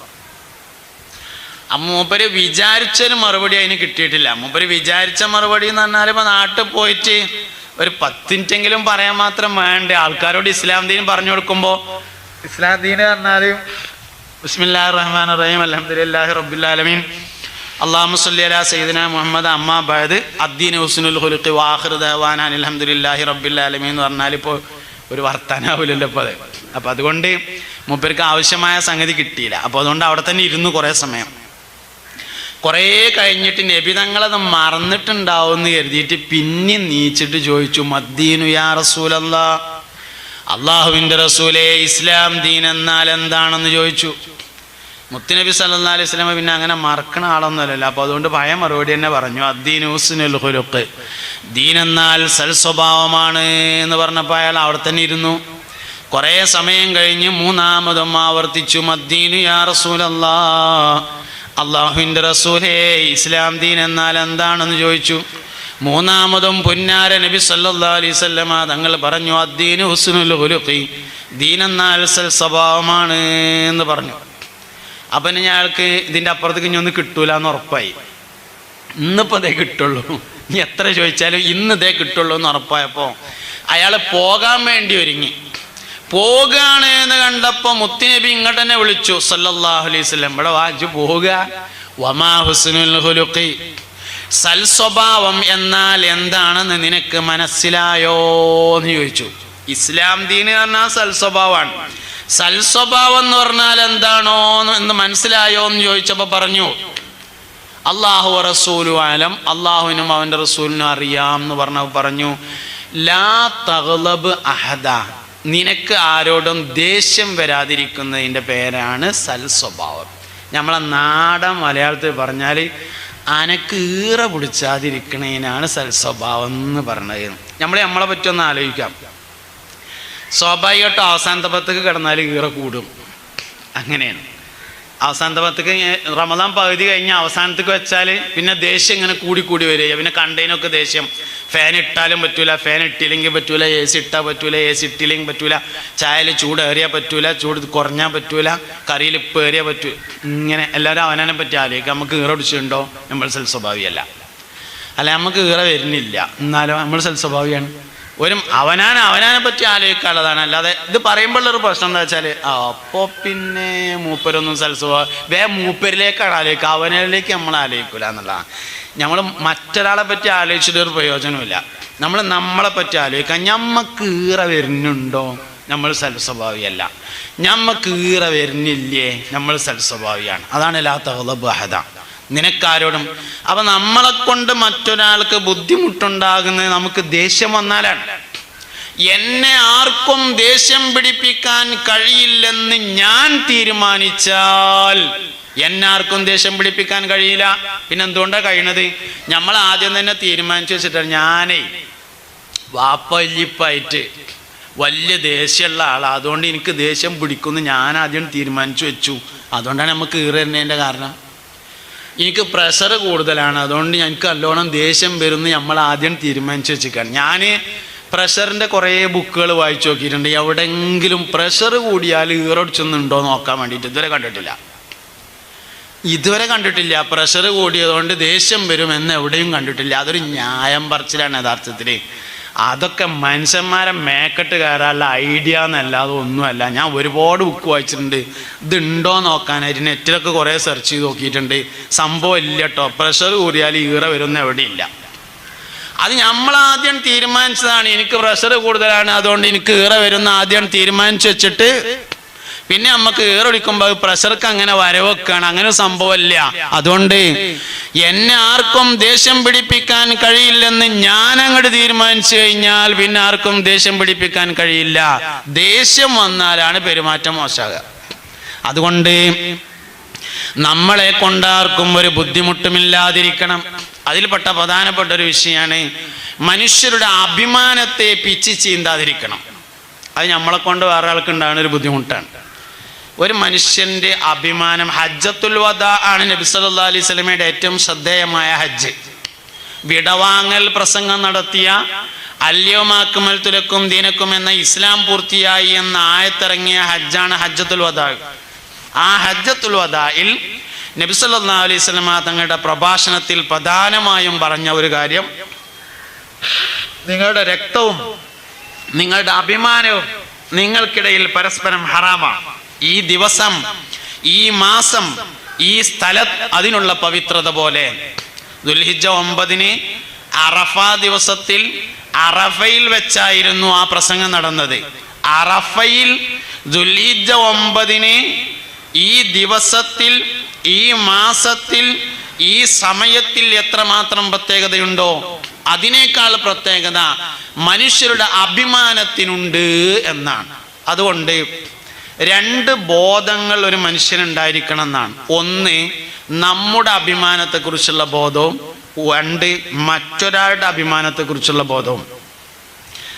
ഒന്ന്, ഞാൻ ആരാണ് എന്ന തിരിച്ചറിവ്. ഒന്ന്, മറ്റുള്ളവർ ആരാണ് എന്ന തിരിച്ചറിവ്. ആദ്യം വേണ്ടത് ഞാൻ ആരാന്ന് ഓരോരുത്തരും അറിയണം. അവനെ പറ്റിയിട്ട് ആദ്യം അറിയണം ഞാൻ ആരാണ്. ഇപ്പം ഞാൻ ഡോക്ടർ സാലിം ഫൈസി കൊളത്തൂര്. ഞാൻ ഒരു ദിവസം നല്ല ടൈറ്റുള്ള ഒരു ജീൻസ് പാൻറ്റും ആ ജിമ്മിന് പോണവരൊക്കെ ഇടണമായിരുത്ത ഒരു ജീൻസിൻ്റെ ഒരു പിന്നെ നല്ലൊരു ബനിയൻ, ഒരു കുപ്പായ, ഒരു ടീഷർട്ടും ഒക്കെ ഇങ്ങനെ ഇട്ടിട്ട് അങ്ങാടി കൂടെ രാവിലെ അങ്ങനെ നടക്കാൻ ഇറങ്ങിയാൽ എങ്ങനെ ഉണ്ടാവും? സംഗതി ഹറാമൊന്നും ആവൂല. അങ്ങനെ ഇശ്റാഖ് നിസ്കാരം പള്ളി കയറി കണ്ട് നിസ്കരിച്ചാലും നിസ്കാരം ശരിയാവാതിരിക്കില്ല. പക്ഷെ അങ്ങനെ അങ്ങാടി കൂടെ നടന്നാൽ അടുത്തുള്ള ഹുത്തുബോധം വേറെ ആളെ നോക്കേണ്ടി വരും. കാരണം എന്തേ? അത് നമ്മളെ നിലവാരത്തോട് യോജിച്ചില്ല എന്നുള്ളതാണ് അതിൻ്റെ കാരണം. അപ്പോൾ ഒരു മനുഷ്യന് ആദ്യം മനസ്സിലാവേണ്ടത് ഞാൻ ആരാകുന്നു എന്നുള്ളതാണ്. ഇതാണ് ആദ്യം മനസ്സിലാവേണ്ട കാര്യം. അത് മനസ്സിലായതിനു ശേഷം മറ്റുള്ളവർ ആരാണെന്ന് മനസ്സിലാവണം. ആദ്യത്തെ ചിലപ്പോൾ നമുക്ക് മനസ്സിലാവും, ബഹുമാനപ്പെട്ട ഞാൻ ആരാന്ന് വേഗം മനസ്സിലാവും. പക്ഷെ രണ്ടാമത്തെ അങ്ങനെ തന്നെ മനസ്സിലാവില്ല. മറ്റുള്ളവർ ആരാണ് എന്നതിനെ കുറിച്ചുള്ള ബോധമായിരിക്കണം. നമുക്ക് നാടനൊരു ഉദാഹരണം പറയാം. ഇപ്പം നമ്മളെ പിന്നെ ജനറൽ ബോഡി നടക്കുകയാണെന്ന് വിചാരിക്കുക. നമ്മളിപ്പോൾ എന്ത് ഉദാഹരണം പറഞ്ഞാലും ഇപ്പോൾ ഈ നാട്ടിലേക്കാവുള്ളൂ, കാരണം നമ്മൾ നാട്ടുകാരായതുകൊണ്ട്. പക്ഷെ നാടിനെ ഉദ്ദേശിച്ച് പറഞ്ഞതല്ല കേട്ടോ, ഒരു ഉദാഹരണം മനസ്സിലാവുന്ന ഒരു ഉദാഹരണം പറയാം. ജനറൽ ബോഡി നടക്കുകയാണ്. അപ്പോൾ കുറേ ആൾക്കാർ വരിസംഖ്യ തരാൻ ബാക്കിയുള്ളവരുണ്ട്. അപ്പോൾ അതിൻ്റെ ലിസ്റ്റൊക്കെ ഇങ്ങനെ തയ്യാറാക്കി വെച്ചിട്ടുണ്ട്. അപ്പോൾ സെക്രട്ടറി പ്രസിഡൻ്റൊക്കെ ഓരോട് ചോദിച്ചിട്ടുണ്ടാവും, അതുപോലെ എന്തെങ്കിലുമൊക്കെ ഒരു പിന്നെ വലിയൊരുനാൾ കഴിഞ്ഞിട്ട് തരാം, അല്ലെങ്കിൽ ചെക്കൻ്റെ പൈസ വരാണ്ട് വന്നിട്ട് തരാം, ഇങ്ങനെയൊക്കെ പറഞ്ഞിട്ടുണ്ടാവും. അപ്പം അങ്ങനെ ജനറൽ ബോഡി നടന്നുകൊണ്ടിരിക്കുമ്പോൾ സദസ്സെന്ന ആൾക്കാർ ആരെങ്കിലും ഒരാൾ ചോദിക്കും, ആ പൈസ തരാൻ ബാക്കിയുള്ളവരെ ലിസ്റ്റ് ഒന്ന് വായിക്കണം എന്ന് പറയും. സാധാരണ നമ്മളൊക്കെ നാട്ടിൽ നടക്കുന്നൊരു കാര്യം പറയാണ്. അപ്പോൾ സെക്രട്ടറി പറയും, അതിപ്പോഴേ എല്ലാവരോടും സംസാരിച്ചിട്ടുണ്ട്, ഒക്കെ തരാമെന്ന് പറഞ്ഞിട്ടുണ്ട് അറിയും. എത്ര ഇപ്പോൾ ഈ തരാമെന്ന് പറഞ്ഞെടുക്കുന്നത് പോലെ പേരൊന്നും വായിക്കണം, അത് വായിച്ചിട്ട് ഇനി ഇവിടെ ജനറൽ ബോഡി നടത്തിയാൽ മതി എന്നൊക്കെ പറയും ചിലപ്പോൾ. ഇവിടെ എന്താ വെച്ചാൽ മനുഷ്യൻ്റെ ഏറ്റവും വലിയൊരു ബുദ്ധിമുട്ട് പൈസൻ്റെ ബുദ്ധിമുട്ടാണ്. പള്ളിക്കത്തെ പൈസയും മദ്രസൻ്റെ പൈസയും തരാതിരിക്കാൻ എന്തായാലും കഴിയൂലല്ലോ. ഓൻ തന്നില്ലെങ്കിൽ ഓൻ്റെ ആൾക്കാരെന്തായാലും ലാസ്റ്റ് അടക്കേണ്ടി വരും. തരാതിരിക്കാൻ എന്തായാലും കഴിയൂലല്ലോ. പിന്നെ കുറേയൊക്കെ നമ്മൾ ഇത് പരസ്യമായി വായിക്കുമ്പോൾ അവൻ്റെ അഭിമാനം നഷ്ടപ്പെടുന്നുണ്ട് എന്നൊരു ബോധം നമുക്ക് ഉണ്ടായിരിക്കണം. പിന്നെ ഒരഭിമാനം ഇല്ലാത്ത ചില ആൾക്കാരുണ്ടാവും, പക്ഷെ അവരെ നമ്മൾ മാറ്റി നിർത്തിയിട്ടേ ഇപ്പോൾ ഈ വിഷയം പറയാൻ പറ്റുള്ളൂ. അത് പോയാലും കുഴപ്പമില്ല, ഞാൻ കൊടുക്കൂല എന്ന് വാശിയുള്ളവരൊക്കെ ഉണ്ടാവും. അത് പിന്നെ മാറ്റി നിർത്തിയിട്ടല്ലേ നമുക്ക് പറയാൻ പറ്റുള്ളൂ. പൊതുവെ ആൾക്കാർക്ക് പൈസൻ്റെ പല ബുദ്ധിമുട്ടുകളുണ്ടാവും. ഒരാളെ ബുദ്ധിമുട്ട് ഏറ്റവും നന്നായിട്ട് അറിയാം ഓനാണ്, മറ്റൊരാൾക്കല്ല. എൻ്റെ ബുദ്ധിമുട്ട് ഏറ്റവും നന്നായിട്ട് എനിക്കേ അറിയുള്ളൂ, വേറെ ആൾക്കറിയില്ല. അതുകൊണ്ട് തന്നെ അത് വായിക്കലല്ല പ്രധാനപ്പെട്ടത്, അത് വായിക്കാതിരിക്കലാണ്. അത് മറ്റൊരാളുടെ അഭിമാനത്തെ പിച്ച് ചീന്തലാണ്. ആ സ്ഥാനത്ത് നമ്മളായിരുന്നു എന്ന് വിചാരിക്കാം. ഞാൻ കുറച്ചുകൂടി നിങ്ങൾക്ക് മനസ്സിലാകുന്ന ഒരു ഉദാഹരണം മാറ്റി പറയാം. നമ്മളെ കുട്ടി പരീക്ഷയ്ക്ക് നല്ല മാർക്ക് കിട്ടി, ഫസ്റ്റ് ക്ലാസ്സാണ്, 7ാം ക്ലാസ്സിൽ അല്ലെങ്കിൽ 10ാം ക്ലാസ്സിൽ. അപ്പം നമുക്ക് ആ കുട്ടിനോട് നല്ല ഇഷ്ടം ഉണ്ടാവും. അപ്പം നമ്മൾ പെരേ ചെന്ന് ഈ വിവരമൊക്കെ അറിഞ്ഞിട്ട് ഫസ്റ്റ് ക്ലാസ് ആണെന്ന് മനസ്സിലായി പെരേ ചെന്നാൽ എവിടെ പൊട്ട അവിടെ വന്നാന്നാണ് സത്യത്തിൽ പറയാം. നമ്മൾ വല്യപ്പാട് നമുക്ക് നല്ല ഇഷ്ടമുണ്ടായി, എന്തോ ഒരു കാര്യത്തിന് വല്യപ്പാട് നല്ല ഇഷ്ടം. എടാ പൊട്ടം വല്യപ്പ ഇവിടെ വന്നാന്ന് നമ്മൾ പറയാം ഇല്ല. അപ്പോൾ വല്യപ്പായോട് പറയാൻ പാടില്ലാത്ത ഒരു കാര്യം യഥാർത്ഥത്തിൽ പേരക്കുട്ടിയോടും പറയാൻ പാടില്ല. കാരണം വല്യപ്പാക്ക് പൊട്ടം വല്യപ്പ എന്ന് പറഞ്ഞാൽ നഷ്ടപ്പെടുന്നത് അഭിമാനമാണ്, പേരക്കുട്ടിക്ക് പൊട്ടം കുട്ടി എന്ന് പറഞ്ഞാൽ നഷ്ടപ്പെടുന്നത് അഭിമാനമാണ്. കുട്ടികളുടെ അഭിമാനത്തിന് നമുക്ക് യാതൊരു ശ്രദ്ധയില്ല. ഇങ്ങനെ ഒരുപാട് കാര്യങ്ങൾ മറ്റുള്ളവരുടെ ഒരാളുടെ നമ്മളെ നിലവാരം നമുക്ക് മനസ്സിലാവും, അതേസമയത്ത് മറ്റുള്ളവരുടെ നിലവാരത്തെ മനസ്സിലാകാതെ പോകുന്നു എന്നതാണ് പ്രധാനപ്പെട്ട വിഷയം. ഇപ്പം നമുക്ക് പ്രധാനമന്ത്രിയോട് അഭിപ്രായ വ്യത്യാസം ഉണ്ടെന്ന് വിചാരിക്കുക. ഇന്ത്യൻ പ്രധാനമന്ത്രിയോട് അഭിപ്രായ വ്യത്യാസം ഉണ്ട് പറയാൻ പാടില്ലല്ലോ. കാരണം എന്താ വെച്ചാൽ അദ്ദേഹത്തിൻ്റെ ആളുകൾ അദ്ദേഹത്തിന് നൽകുന്നതാണ് അദ്ദേഹത്തിൻ്റെ സ്ഥാനം, നമ്മൾ കൊടുക്കണമല്ല. അതിനാണ് പ്രതിപക്ഷ ബഹുമാനം എന്ന് പറയുന്നത്. അത് നിലനിർത്തിയിട്ടേ സംസാരിക്കാൻ പറ്റുള്ളൂ. ലോകത്തെ എല്ലാ മനുഷ്യന്മാരും ഒരു നിലയിലല്ലെങ്കിൽ മറ്റൊരു നിലയിൽ അഭിമാനമുള്ളവനാണ്. പിരാന്തം വരെ, പിരാന്തനൊന്ന് പിരാന്താന്ന് വിളിച്ചു നോക്കി വിവരണ്ട് അറിയും. ലോകത്തെ എല്ലാ മനുഷ്യന്മാരും അഭിമാനമുള്ളവരാണ്. ഒറിജിനൽ പിരാന്തുള്ള ആളാളെ പിരാന്താന്ന് വിളിച്ചു നോക്കി വിവരണ്ട് അറിയും. പോയ വഴിയിൽ പിന്നെ പുല്ലും കൂടി മുളക്കൂല. അപ്പൊ ലോകത്തെ എല്ലാ മനുഷ്യന്മാരും അഭിമാനമുള്ളവരാണ്. മറ്റുള്ളവരുടെ അഭിമാനത്തെ കളയരുത്. ഞാൻ പറയുന്ന ആശയം നമ്മളെ കൊണ്ട് ഒരാൾക്ക് ഒരടങ്ങേറ് വരാതെ നോക്കണം, അതാണ് പറയുന്ന ആശയം. അപ്പൊ അത് അഭിമാനം അതിൽ പ്രധാനമാണ്, പരിഹാസം പ്രധാനമാണ്. അല്ലാതെ നമ്മളെ വരയിൽ ഉപയോഗിച്ച് കഴിഞ്ഞാൽ പമ്പേഴ്സ് അടുത്ത വരയിലെ പറമ്പൊക്കെ വലിച്ചെറിയൽ മാത്രമല്ല മനുഷ്യന്മാരടങ്ങേറാക്കൽ പറഞ്ഞത്. നമ്മൾ ബ്രോസ്റ്റിന്റെ പെട്ടി കൊടുന്നാണ്ട് തുറക്കുമ്പോൾ പൈസ ഇല്ലാത്ത അയൽവാസിയുടെ പെരേക്ക് വാസന പോകലും അടങ്ങേറാക്കൽ തന്നെ. ഈ അയൽവക്കം എന്ന് പറയുന്നത് താൽക്കാലികവും സ്ഥിരവും എന്ന് പറഞ്ഞിട്ട് അങ്ങനെ 2 ഉണ്ട്.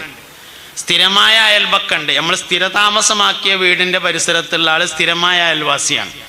താൽക്കാലികമായി ഗൾഫ് പോയിട്ട് ഒരാൾ താമസിക്കുകയാണ്, നമ്മളെ റൂമിൻ്റെ അടുത്തുള്ള റൂമിൽ താമസിക്കുന്ന ആൾ താൽക്കാലികമായ അയൽവാസിയാണ്. നമ്മൾ പലപ്പോഴും ഓഡിറ്റോറിയത്തിൻ്റെ അടുത്തുള്ള പേരിൽ കല്യാണം പറയലില്ല. കല്യാണം ഓഡിറ്റോറിയത്തിൽ നടത്തും, ഓഡിറ്റോറിയത്തിൻ്റെ അടുത്തുള്ള വീട് നമ്മളെ താൽക്കാലികമായ അയൽവാസിയാണ്. ഇവിടെ അങ്ങനെ ബിരിയാണിയുടെ വാസന വരുമ്പോൾ ആ പെരയിൽ കുട്ടികളുണ്ടാവും. ഓലിപ്പോൾ എന്നിപ്പോൾ മനുഷ്യന്മാർക്ക് ബിരിയാണി വാങ്ങി കൊടുക്കലൊന്നും പ്രായോഗികമല്ല. അതേ സമയത്ത് 2500 ആൾക്കാരോട് കല്യാണം പറഞ്ഞ അമ്മക്ക് ആ ഓഡിറ്റോറിയത്തിൻ്റെ അടുത്തുള്ള ഒരു 4 പേരയിൽ കല്യാണം പറയാന്നുള്ള അത്ര പ്രയാസമുള്ള ഒരു കാര്യമല്ല. അപ്പൊ അയൽപക്ക ബന്ധം സ്ഥിരവും താൽക്കാലികമുണ്ട്. ഒക്കെ പറഞ്ഞാൽ എന്താ വെച്ചാൽ നമ്മളെ കൊണ്ടൊരു മനുഷ്യനെ ഇടങ്ങേറുണ്ടായിരുന്നേ, ഗുണം മാത്രമേ എന്നാലോചിക്കണം. അതിനനുസരിച്ചുള്ള പ്രവർത്തനം ഉണ്ടായിരിക്കണം. അതാണ് 5ാമത്തെ കാര്യം. 6ാമത്തെ കാര്യം സ്വാലിഹീങ്ങളുമായി കൂട്ടുകെട്ട് നടത്തുക എന്നുള്ളതാണ്. ചാര്യത മണക്കും. അത് പഴമക്കാർ പറയണത് മാത്രമൊന്നല്ല, അത് ശരി തന്നെയാണ്.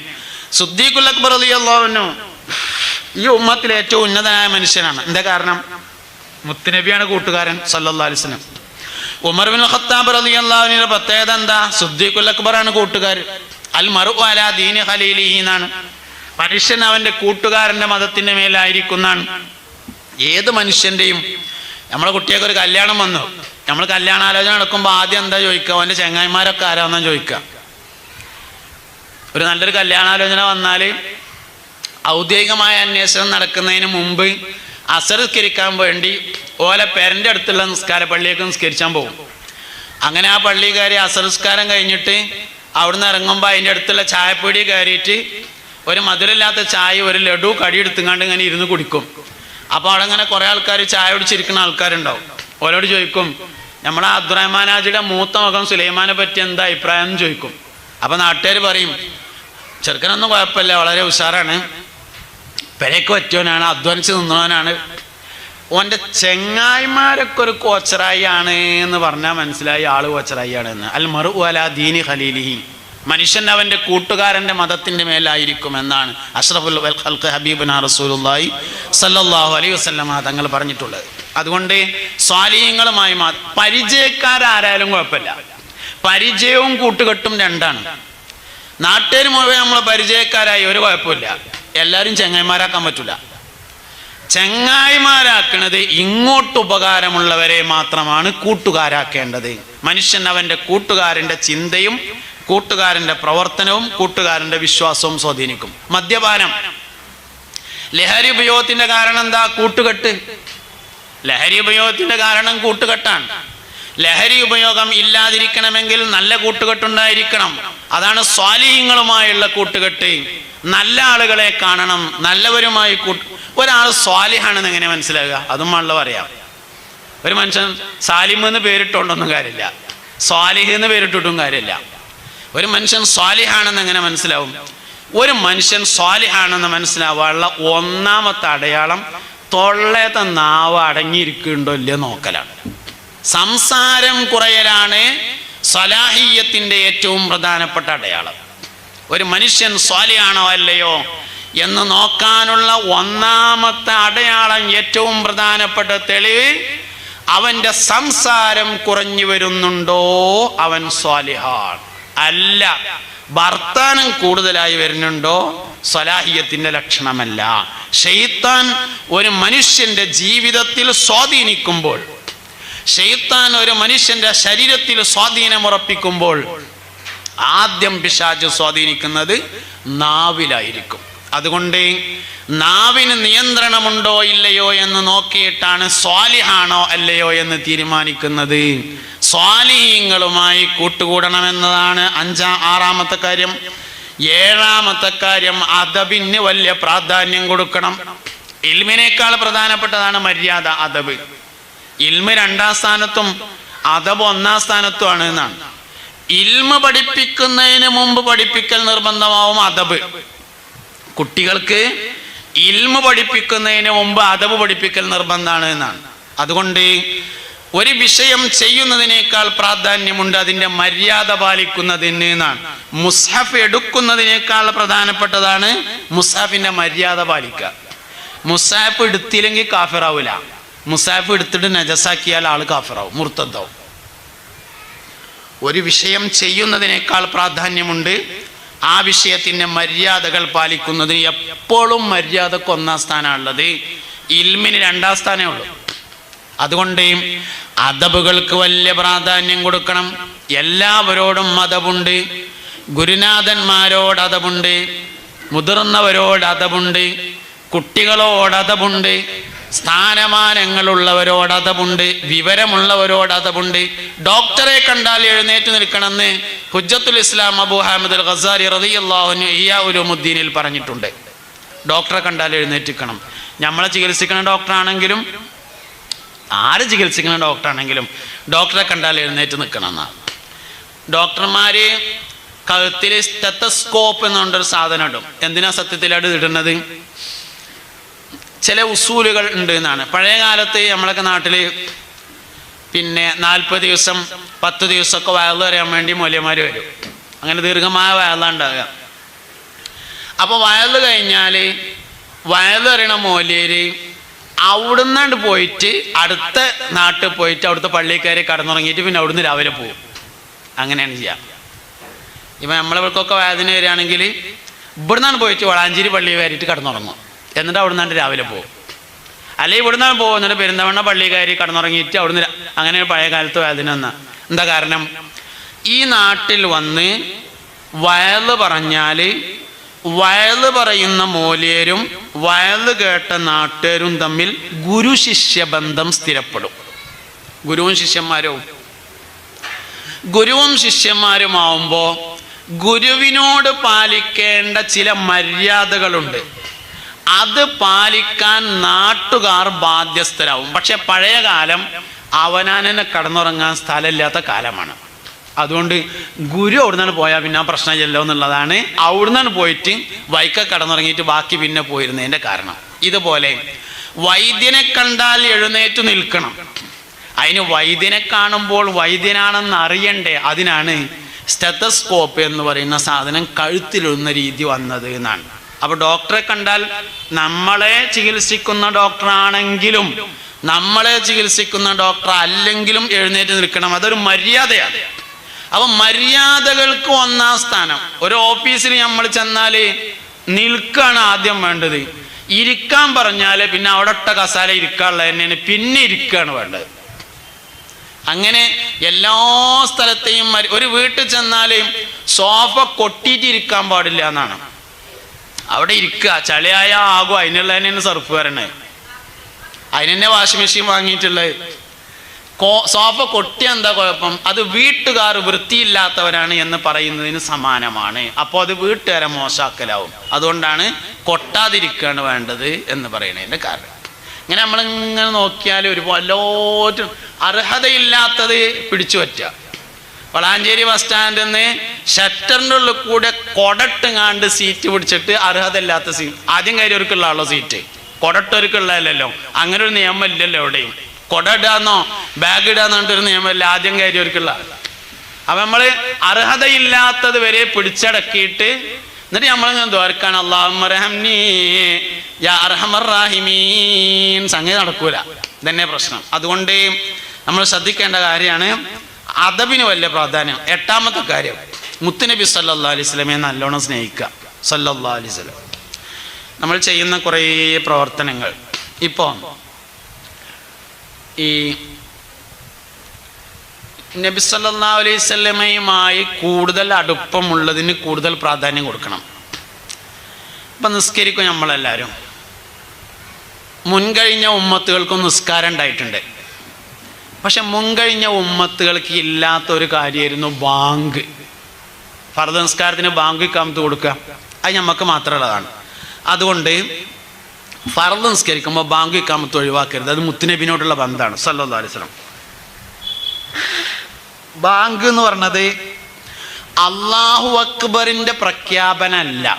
കാരണം അല്ലാഹു അക്ബറിൻ്റെ പ്രഖ്യാപനമാണെങ്കിൽ ഇബ്രാഹിം നബിക്ക് ബാങ്ക് ഉണ്ടാവണം. അവ്വലമൻ ഖാലഹ സയ്യിദുനാ ഇബ്രാഹിം അലൈഹിസ്സലാം. ആദ്യമായി അല്ലാഹു അക്ബർ എന്ന് പറഞ്ഞ ആൾ ഇബ്രാഹിം നബിയാണ് അലൈഹിസ്സലാം. പക്ഷെ ഇബ്രാഹിം നബി അലൈഹിസ്സലാമിന് ബാങ്കില്ല. അപ്പോൾ ബാങ്ക് അല്ലാഹു അക്ബറിൻ്റെ പ്രഖ്യാപനമല്ല.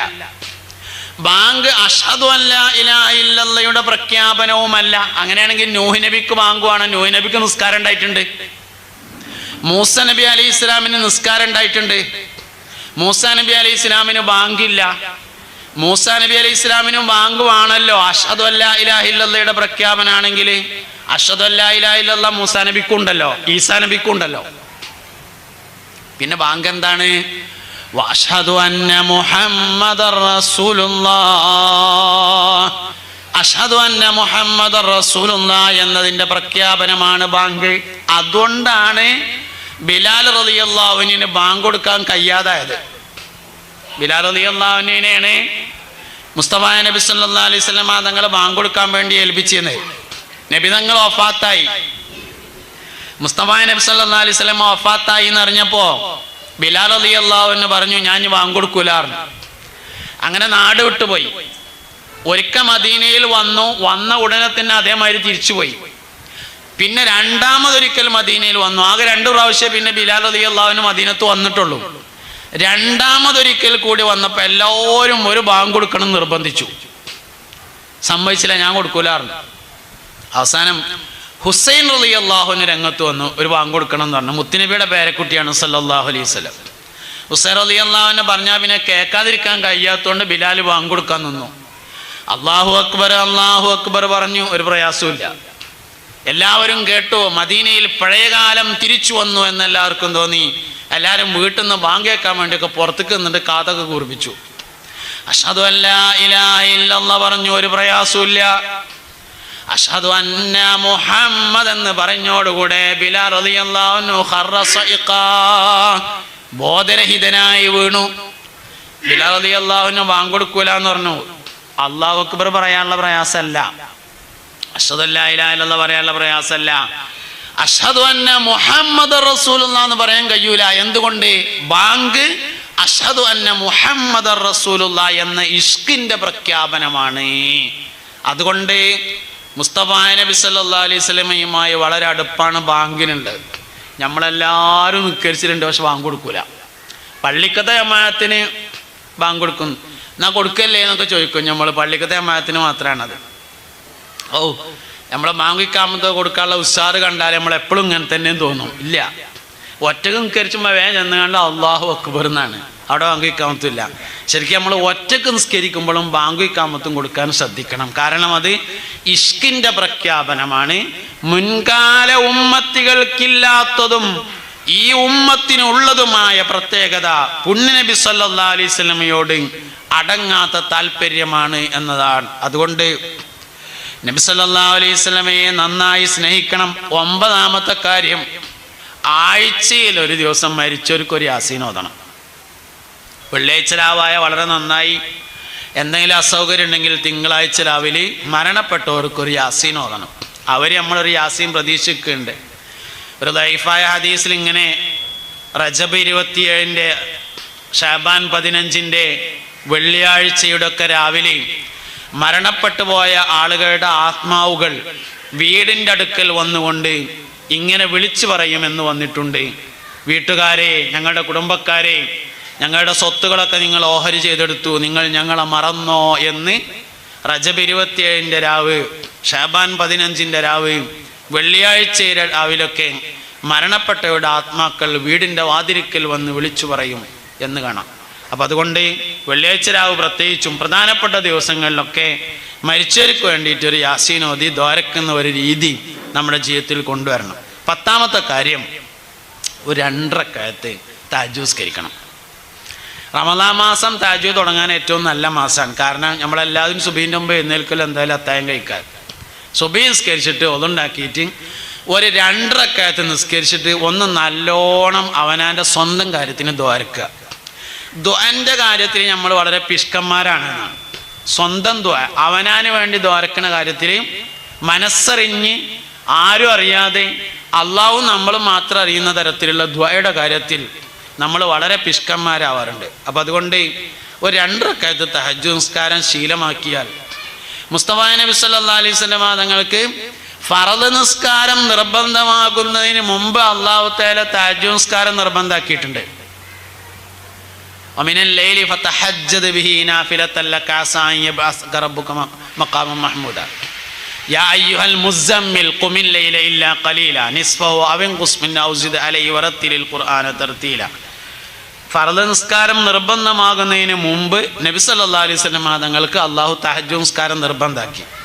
നമുക്ക് തഹജ്ജുദ് നിസ്കാരം സുന്നത്തേ ഉള്ളൂ, വളരെ പ്രധാനപ്പെട്ട സുന്നത്താണ്. മുത്തുനബി സല്ലല്ലാഹു അലൈഹി വസല്ലം തങ്ങൾക്ക് തഹജ്ജുദ് നിസ്കാരം നിർബന്ധമായിരുന്നു. അതുകൊണ്ട് ഒരു 2 റക്അത്ത് തീരെ ഉറങ്ങാത്ത ആളുകൾക്കും രാത്രിയുടെ ആദ്യത്തെ 2 ഭാഗം, രാത്രിയെ 3 ഭാഗമാക്കി ആദ്യത്തെ 2 ഭാഗം അല്ലെങ്കിൽ രാത്രി പകുതി കഴിഞ്ഞതിന് ശേഷം തഹജ്ജുദ് നിസ്കരിക്കാമെന്നാണ്. പക്ഷെ അതിൻ്റെ പേരിൽ വ്യത്യാസമുണ്ട്. ഉറങ്ങിയതിന് ശേഷം നിസ്കരിക്കുന്നതിന് തഹജ്ജുദ് എന്നും ഉറങ്ങാതെ നിസ്കരിക്കുന്നതിന് ഖിയാമുൽ ലൈൽ എന്ന് പറയും. 2 മുത്തലക്കായ സുന്നത്ത് നിസ്കാരമാണ്. അപ്പോൾ 2 റക്അത്ത്. ഉറങ്ങാത്തവരാണെങ്കിലും വാച്ച്മാനാണ് ഒരാളും വിചാരിക്കുക, അയാൾക്ക് ഉറങ്ങാൻ പറ്റൂലല്ലോ, ഉറങ്ങിയാൽ ജോലി പോകുമല്ലോ, അപ്പോഴും വേണ്ട നിസ്കരിക്കുക. അപ്പോൾ രാത്രി പകുതി കഴിഞ്ഞാൽ നിസ്കരിക്കുക, അല്ലെങ്കിൽ രാത്രിയുടെ 2/3 ഭാഗം കഴിഞ്ഞതിന് ശേഷം നിസ്കരിക്കുക, അല്ലെങ്കിൽ ഉറങ്ങിയതിന് ശേഷം എഴുന്നേറ്റിട്ട് ഒരു 2 റക്അത്ത് നിസ്കരിച്ചിട്ട് മനസ്സറിഞ്ഞ് ദ്വാരക്കുക. ഒന്ന് ആക്ബത്ത് നന്നാവാനാണ് ദ്വാരക്കേണ്ടത്. എപ്പോൾ ദ്വാരക്കാണെങ്കിലും ഏറ്റവും പ്രധാനപ്പെട്ട ഒരു ദ്വാ ആക്ബത്ത് നന്നാവാനാണ്. പിന്നെ പ്രധാനമായും ദ്വാരക്കേണ്ടത് ഈമാൻ സ്ഥിരപ്പെട്ട് നിലനിൽക്കാൻ വേണ്ടിയിട്ടാണ്. കടം വീടുക എന്നുള്ളത് വളരെ പ്രധാനപ്പെട്ട ഒരു കാര്യമാണ്. അങ്ങനെയുള്ള ജീവിതത്തിലെ എല്ലാ പ്രധാനപ്പെട്ട വിഷയങ്ങളും മക്കൾ സ്വാലിഹ്യങ്ങളാകുക എന്നുള്ളത് വളരെ പ്രധാനപ്പെട്ട കാര്യമാണ്. അങ്ങനെ പ്രധാനപ്പെട്ട കാര്യങ്ങളൊക്കെ മനസ്സിൽ സൂക്ഷിച്ച് അതിനു വേണ്ടി സ്വകാര്യതയിൽ ദുആ ചെയ്യാൻ വേണ്ടി നമ്മൾ കണ്ടെത്തുന്ന ഒരു സമയമായി തഹജ്ജുദ് നിസ്കാരത്തിൻ്റെ ശേഷമുള്ള സമയം മാറ്റണം. 10 കാര്യങ്ങളാണ് ഞാൻ പറഞ്ഞത്. 10ഉം ജീവിതത്തിൽ കൊണ്ടുവരാൻ വേണ്ടി പറ്റുന്നതാണ്. 1 ബിസ്മി ദായിമാക്കുക, 2 ഒളു, പ്രധാനപ്പെട്ട എല്ലാ വിഷയങ്ങൾക്കും ഒളു ഉണ്ടാക്കുക, 3 കിടക്കുമ്പോൾ ദിക്റും സലാത്തും ചൊല്ലുക, 4-മത്തേത് നേരത്തെ എഴുന്നേൽക്കുക, 5-മത്തേത് ആരെയും നമ്മൾ ബുദ്ധിമുട്ടിക്കാതിരിക്കുക, 6-മത്തേത് സ്വാലിഹ്യങ്ങളുമായുള്ള അടുപ്പം സൂക്ഷിക്കുക, 7-മത്തേത് അദബിന് വലിയ പ്രാധാന്യം കൊടുക്കുക, 8-മത്തേത് മുത്തുനബിനെ നല്ലോണം സ്നേഹിക്കുക സല്ലല്ലാഹു അലൈഹി വസല്ലം, 9-മത്തേത് ആഴ്ചയിൽ ഒരിക്കൽ മരിച്ചവർക്ക് യാസീൻ ഓതി വരക്കുക, 10-മത്തേത് ഒരു 2 റക്അത്ത് തഹജ്ജുദ് നിസ്കരിച്ചിട്ട് സ്വന്തം കാര്യത്തിനൊന്ന് നല്ലോണം ദ്വാരക്കുക. അള്ളാഹു തൗഫീഖ് നൽകി അനുഗ്രഹിക്കട്ടെ.